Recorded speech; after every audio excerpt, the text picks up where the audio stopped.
Right. What's up, y'all? What is going on? I am so happy that we are back. It's this tea time with Robyn. This is episode 4. We are moving along. We're moving along, Robyn. How are you? I'm fine, but I'm so much more concerned about all of our friends in Buffalo.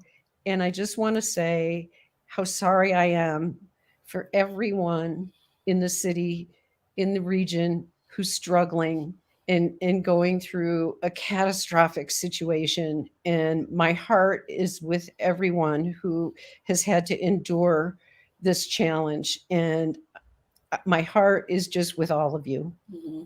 Definitely. Diddle to that. I live here in Buffalo, and we spoke about this off air, and it's been a struggle.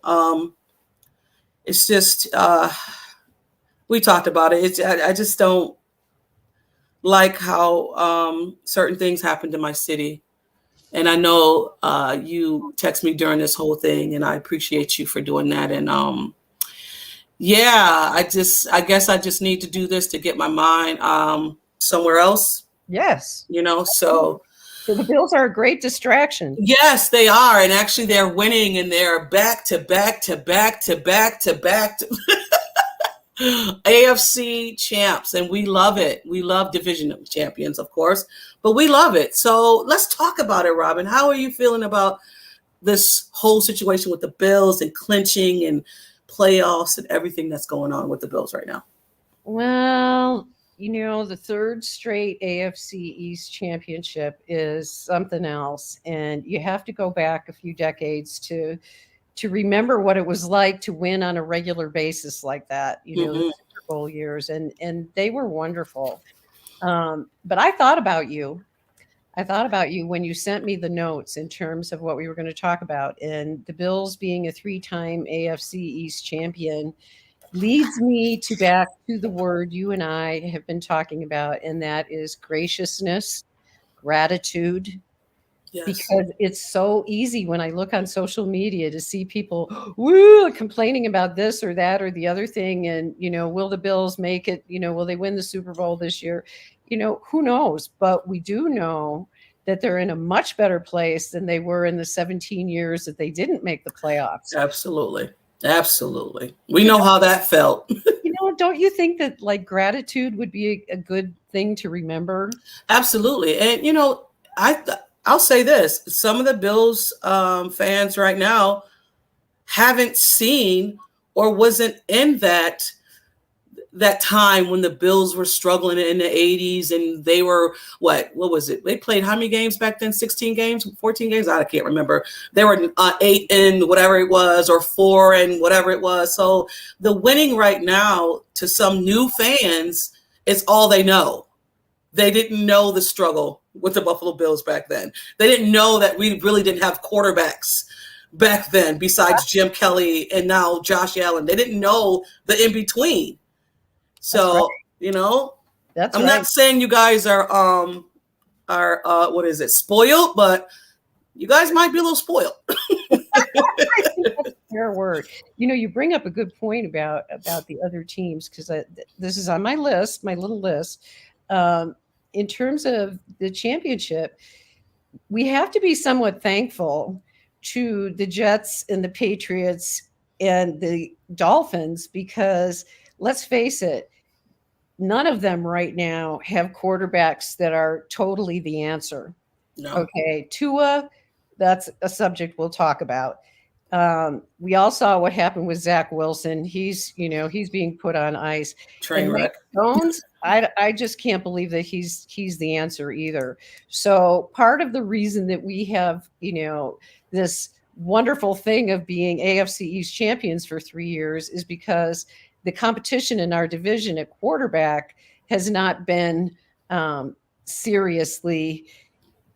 It hasn't been a serious competition. Josh Allen is a step above any of those 3 quarterbacks I just mentioned. Absolutely. And so with those teams in a quarterback flux, and we've talked about this, quarterback is the position you have to have. You have to have a franchise quarterback. I don't think there's a franchise quarterback in any of the other 3 teams. in the beginning of this season, when it started, people were saying that Tua was definitely that quarterback. And Mm. we listen. I can't stand Miami. I mean, out of all of those three, Miami is my least favorite team, and it's a rival that happens. And if, like I said, if you go back, you'll understand why. Mhm. Um, but Tua looked like service. Ooh, he looked like a good quarterback. I just messed the word up. But we the first few weeks of this season, Tua took a step or Yes. two. And we just like, okay, they may finally have a quarterback. But the last few weeks, and like we said, we're going to talk about Tua, the Dolphins, the Jets, New England, they've all fallen on the wayside. Because Where, of the quarterback situation, in my opinion. right, right, where Josh will fumble. Now, segue to the Bears game. Yeah. It wasn't a great game, right? No. We won though. And I'm not here to nitpick this game because I'm a fan looking in and I know Josh. If anybody is hard on anyone, it's Josh. And he Mhm. can tell you he didn't play a good game. He did not play a good game. And the thing is with Josh, and we see this, I the issue that I wish he would work on is patience. Oh my God, yes. Just the word patience, because he wants everything and he wants it now and he wants it all now. Yeah. And I think, we're listening to little rumblings that Diggs is unhappy, he's not getting, enough looks and Mm-hmm. all that sort of thing. And he really didn't in the last game. And Josh admitted that, in Mm-hmm. his post-game interview, he said, I need to get the ball to Diggs more, which Mm-hmm. is true. And the point being, maybe Josh, instead of looking for the home run on every single play, you need to take what the defense is giving you. And yeah, they double team Diggs, but how Mm-hmm. many times have we seen you just throw the ball in his direction? He'll find it, he'll Yeah. come down with it. Yeah. And I think that Josh needs to trust that a little bit more. But that game revealed, a couple of things to me. And one of which I'd like to point out is that the Bills did something that a lot of other teams were unable to do against the Bears, and that was stop Justin Fields. He was held to 11 yards, and that is an accomplishment because he's had over 1,000 yards rushing this season. Going into that game, he was at 1,000. Exactly. And for me, he was a 2.0 Lamar. Like Yeah. where he can escape the pocket. And I said this in my other podcast. I said you need to contain him the way you contain Lamar, but even better because I think he's a better runner than Lamar is because he's bigger than Lamar. Yeah, he is. That's right. So yeah, but they Well, did a great job. they did. They absolutely did. So, and the other thing you mentioned, it's like, okay, they won the game. So they won, they scored 35 points. Their defense looked, really good. And I think that there were, a lot of things that we could take away from that game that we could be happy about. A lot of things need to be different. But overall, they got the win. Mm-hmm. They got the dub. And Right. you need the dub. You need the So dub. you need the dub. So that's what I have to say about the Bills and the Bears game. And not even that, Robyn. Like Josh is not going to look great every game, Mm. right? And he finds different ways to win. And these guys right now, these games now going into the last few games going into the season, ending this season, whatever way you win is how you win. These are playoff games, right? Even though you have another game behind that game, but these are like so much different level games because of the magnitude of the win, like Yeah. of the standings of the number one seed or the two. All these games coming down the line is very important. Well, they are, and it's like you want the number one seed. You Mm-hmm. want that bye week. You want to get healthy. You want to play your playoff games at home. Right. All of that, it's critical. And so, yeah, this Bears game was a big win Yeah. because if they lost it, they'd be, behind Kansas City, and here we go. Right. Right. You want to go back to Kansas City, make them come to Buffalo. Yes, for sure. And I think that's the whole reason why they're playing the way they said it last year. We want that number one seed. We want that number one seed. And in order to get that, you need to win out. You have to win out. You got a big game coming up. This defense showed up during the Bears game. They have to show it again. They have to step up again. They don't have Von Miller anymore. These guys are Shaq is stepping up. Ed Oliver is stepping up. Russo is stepping up. These guys are stepping up. Daquan Jones is stepping up. Like, this defense is rallying together and doing what they need to do. Yeah, and one other guy that kind of stuck out to me in the Bears game that stood out was Tim Settle. Oh, and it's taken a while for him. yes. I think it's taken him a while to get settled into this defense, but he's starting to really show, and we need that because that interior. Exactly. Yeah, we need that because when they brought back Jordan Phillips, I said that's a great move. The trenches, we need that inside because Star Tululeo, sorry I pronounced his name wrong. He wasn't he wasn't cutting out. It wasn't working out well. I'm laughing only because anybody that's on my Twitter feed will know that I have been begging, preaching, crying. I'd crawl on my hands and knees to beg these guys, please draft a giant one technique defensive tackle, please. Yes. We have guys that have been filling in, and that's great. But it's like, okay, we got Jordan Phillips. What, for 1 year? Mm-hmm. I think we need somebody to anchor the center of that line, or that Ed Oliver can be next to for a few years. And Star was doing great. Yeah. But then it just fell off. And then you can tell the difference when he wasn't in there. You could tell the difference when, what was his name? He got shipped to Minnesota. Harrison Phillips. He was starting to play well. And I'm like, all right, we need a guy in there. And they brought back Jordan Phillips. And I was like, I love Jordan Phillips. I love how he plays. They stopped the run with Jordan Phillips. Now, and I'm not moving on from this year, but you're going to need somebody besides Jordan because he's getting up there in age. So you're going to need somebody.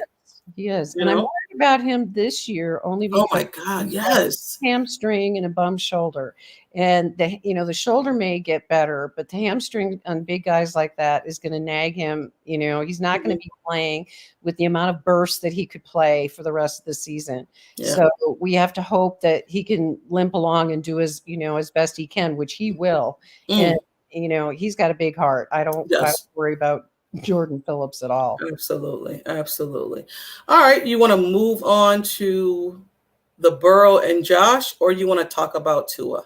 It's up to you. Well, let's talk about Tua first. Okay. And get that over with because I need to get on my soapbox. Yeah, go ahead. We all saw that Tua is now for the second time, but it should be the third time in the concussion protocol in the game that he played, and he hit his head. I saw the play again. They found it, and he hit his head backward exactly the same way that he did against the Bills and against, I think it was the Bengals when he had that second concussion. And now he's back in the concussion protocol again. And how this situation was handled by the Dolphins is extremely concerning because there is such a difference. If you see the way that these issues are handled from team to team, we already know that the Dolphins were suspicious in terms of when it happened with the Bills injury. And, they didn't bother to, they put him back on the field when he shouldn't be back on the field. It was his back, Robyn. And it was ridiculous. It was his back. Give me a break. You don't have a back injury when you posture the way he did in the fencing position on the field. That doesn't happen. So that's the third documented concussion now that he's had in one regular season. And we're not talking about, and then he's fine. Serious concussion that he's had within one regular season. And I want to add that when he had the second one, there was an article that was in the New York Times editorial page that was written by the doctor who did the original research on CTE, on, Mm-hmm. on brain damage. And Mm-hmm. he begged Tua, he said, I don't need to see your scans. I can just tell from what I saw on the field, you need to walk away from the game while you still have your brain intact. Wow. And that is what the man said who did the original research. Now, was that the one with the Bengals when he went down with the Bengals injury? Okay.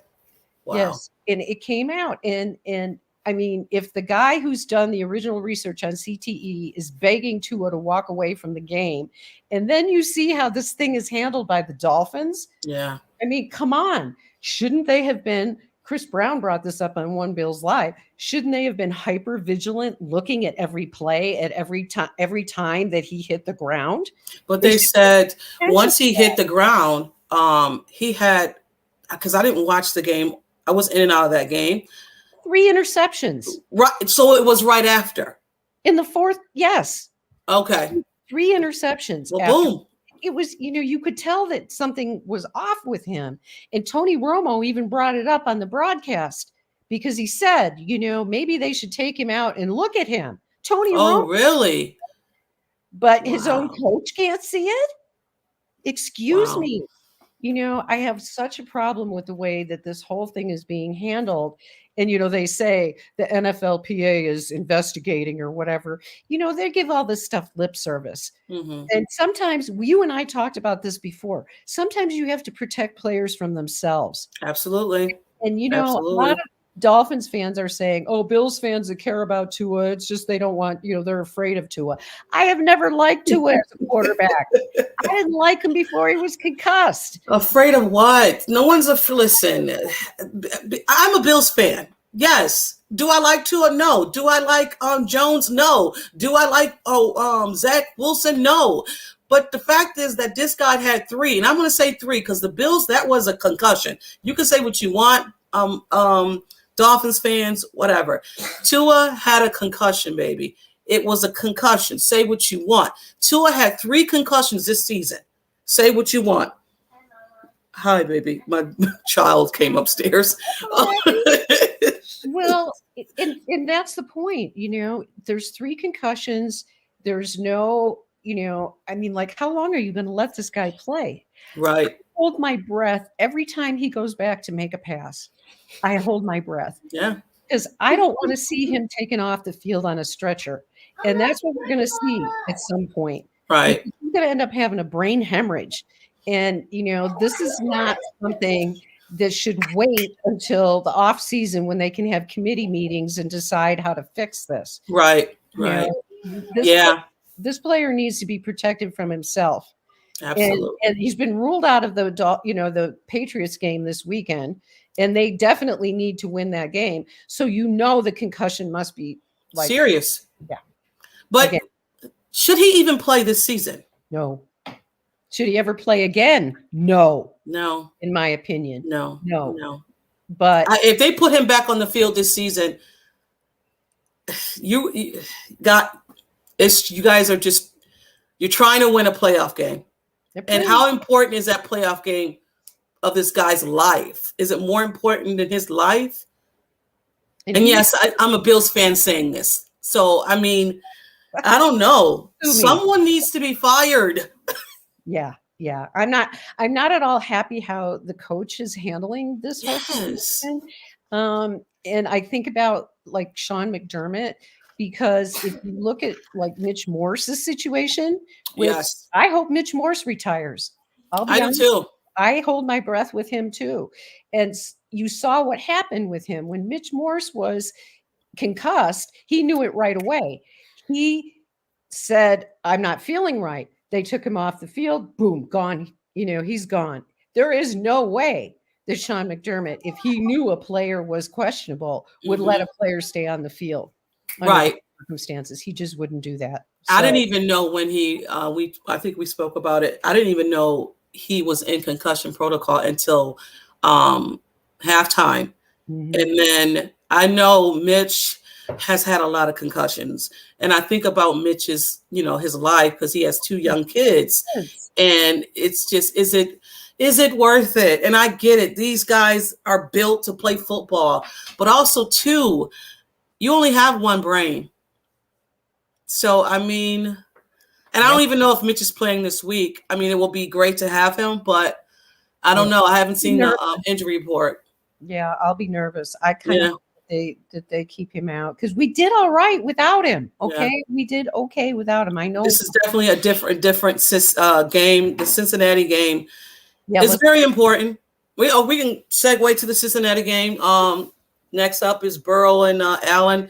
Yeah, First time meeting these two.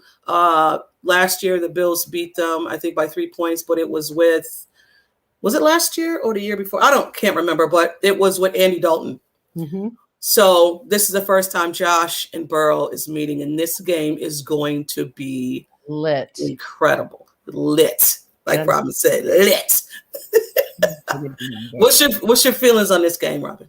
Well, there's one thing that I think we should pay attention to because it may pertain to what the Bills are able to do on defense. The right tackle, Lyle Collins, last Saturday tore his ACL and his MCL.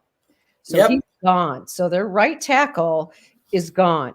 Now, the other thing is that even though Burrows is playing at kind of an MVP level, he's getting sacked a lot. Yeah. And so without the right tackle, their starting right tackle, that may provide an opportunity for the Bills pass rush to flourish. Rousseau, right? I think Yeah. it's Rousseau on that side. And if we can, if the Bills can get Burrows down and sack him and get him out of the pocket, it gets him nervous, and he may throw some interceptions. And the Bills' defense has to be opportunistic, Yeah, my absolutely. opinion. But the right tackle is a position of it's a position the Bills will focus on. I'm sure the Bengals tackle situation. Yeah. And Burrows is a rhythm quarterback. So if you get him moving a little bit and get him off his spot, I think, that'll be, good for the Bills. But Burrow's a tough quarterback, man. This team, to me, seems like I didn't. It's the same team. Like, it's like the Bills are playing themselves because this team reminds me of the Bills. Mhm. Like their O-line is good. Don't get me wrong. Ours is sometimes good. It's shaky at most. But they got two outstanding quarterbacks. I guess for me, the difference is they're wide receivers. They have 3 wide receivers that are just lights out. Lights out. Our secondary better be ready.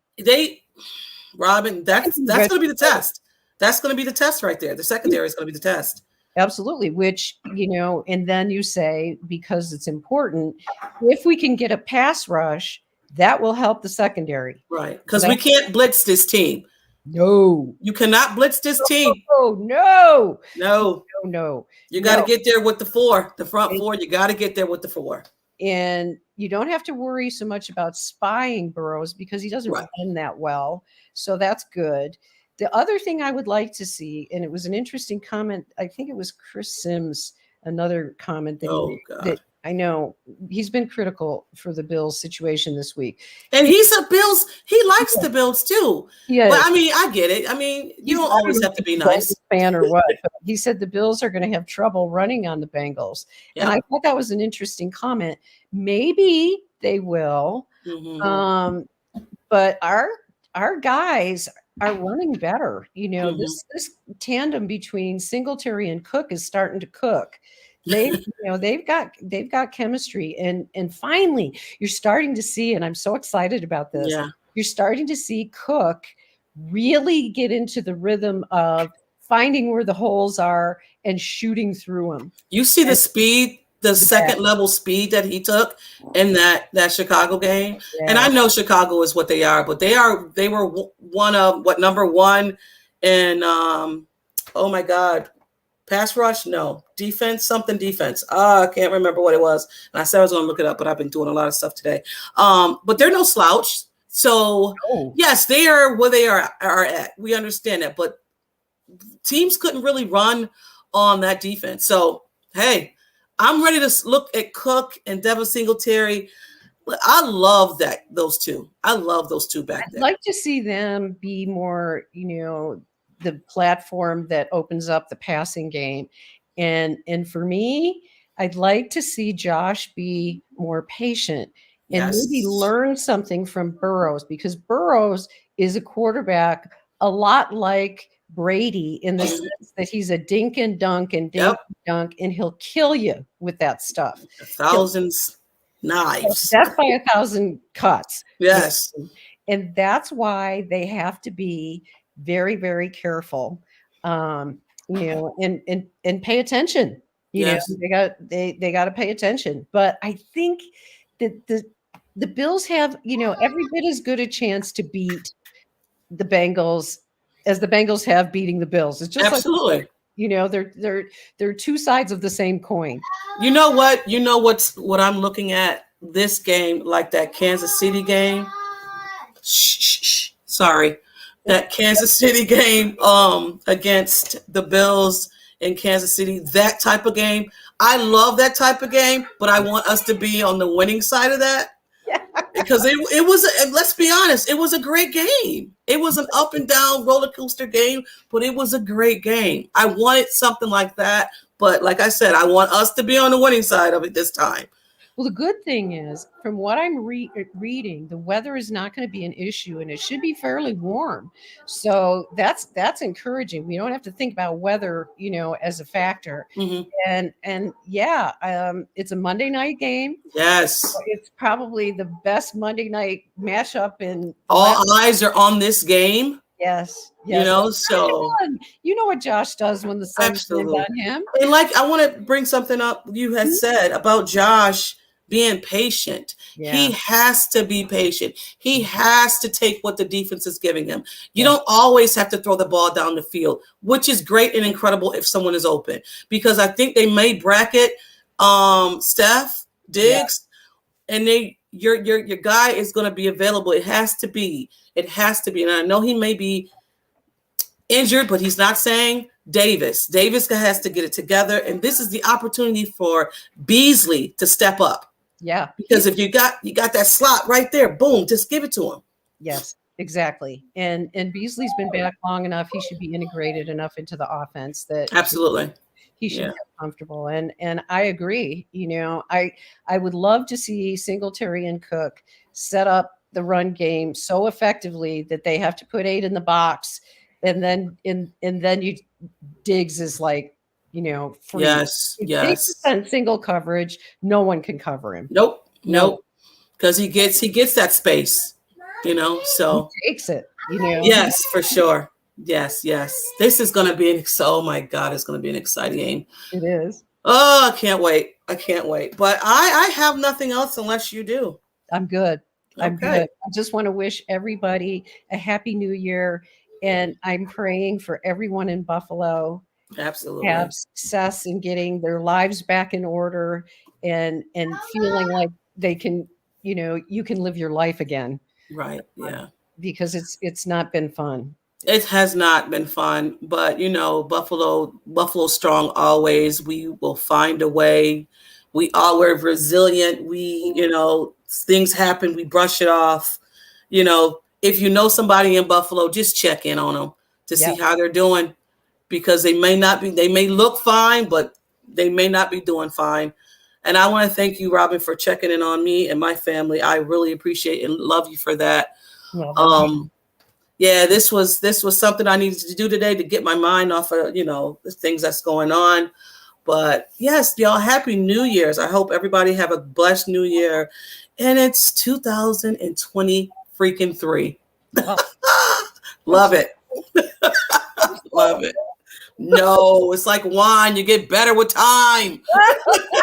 Well, ought to be real good by now. Then. There you go. Thank you guys for tuning in. Tea Time with Robyn. We'll see you next week. Love you. Go Bills. And go Bills. Peace, y'all. Bye-bye.